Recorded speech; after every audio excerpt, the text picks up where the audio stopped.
Okay, we'll go ahead and get started here. This is about a 45-minute briefing on TSP.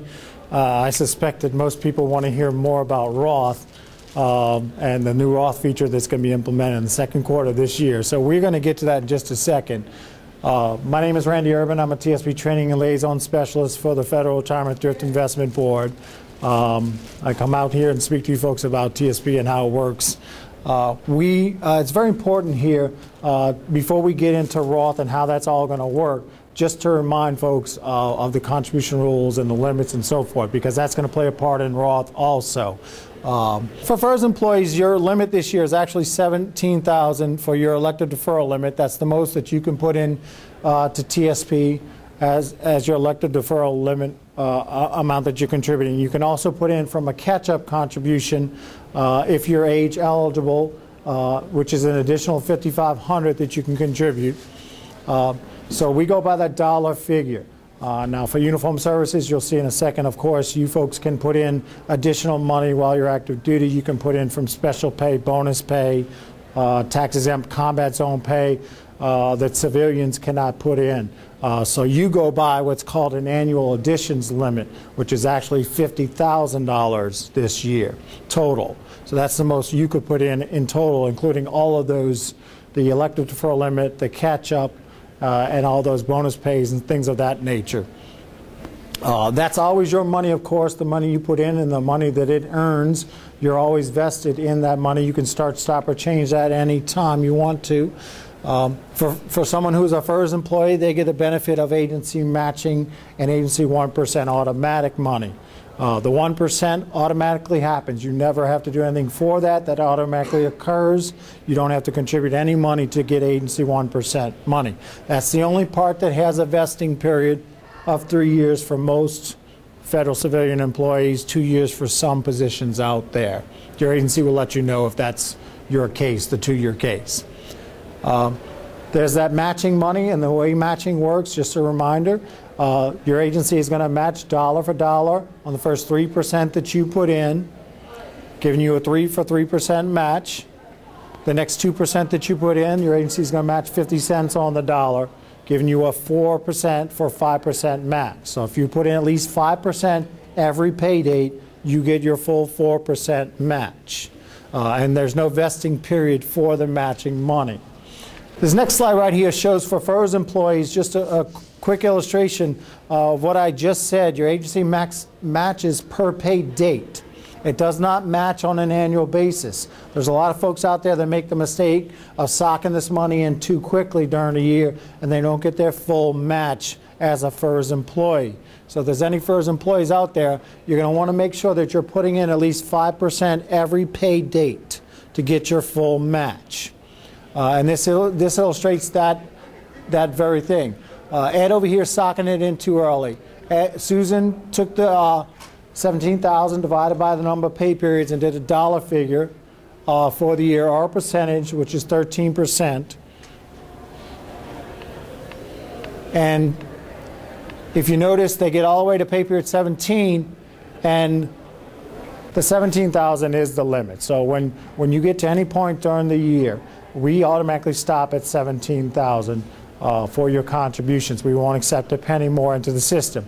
Even if you're part of the year active duty and part of the year if you have both the civilian account and uniform services account, and you come back and you work for a federal civilian agency, and you put in on both sides of the fence, we're going to track both of those contributions during that year to make sure you don't go above that limit. Yes, sir.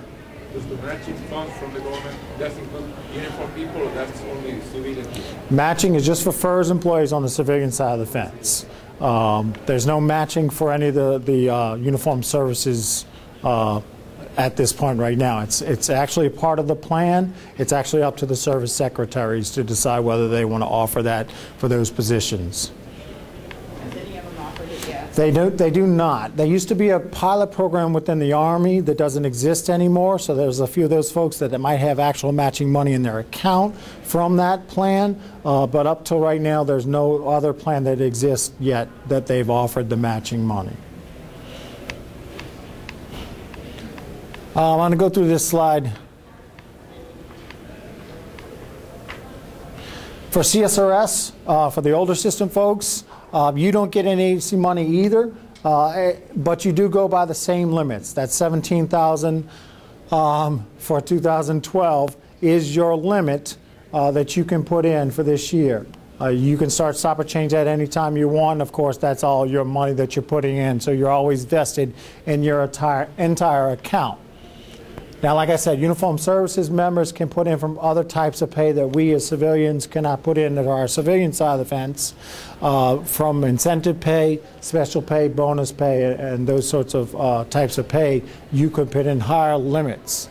These are those two limits. It's the elective deferral limit, which is $17,000 for this year, and the annual additions limit went up from $49,000 last year to $50,000. We all fall under this annual additions limit, except for the fact that a civilian can only put in from their contributions the matching and the agency 1% if they get that from FERS. All falls under this $49,000. You can also put in from catch-up contributions. If you're age eligible, meaning you have to be at least 50 years of age or turning 50 years of age in that particular year in order to be able to put in from the catch-up side of the fence. Once you get to the year you're going to turn 50, so if you turn 50 later on this year, you could start catch-up right now and do this additional amount. It stayed at $5,500 for this year, so your actual total for this year would be $22,500. That you could put in. This is a separate election. It will stop at the end of the year. It does not go on and on and on like your regular contributions. You have to re-elect this each year. Now you can start, stop, or change this at any time, but it will automatically stop at the end of the year. And do not lump these two together and make this your contribution on the regular side of the fence, because you may max out too early in the year as a FERS employee and not get your full matching money. So don't lump those two together. You want to keep those separate as separate elections. In fact, whenever you go to whatever system you ever use, MyPay, EBIS, Play Express, whatever system you ever use, it's going to give you a separate section to make that catch-up contribution election. Now, Roth is going to kick in this year. We're going to have a Roth feature in next quarter, actually, the second quarter of this year. We don't have an exact target date yet to announce just yet. Probably sometime mid-May into June, that'll be fully implemented. And you'll get, if you set yourself on our website up for the automatic emails, we shoot those sorts of things out to you to let you know exactly when that kicks in. Contribution limits, when those are raised, we shoot those out on the email. This is one of those things that we'll shoot out there and let you know that you can now start to contribute as a Roth contribution.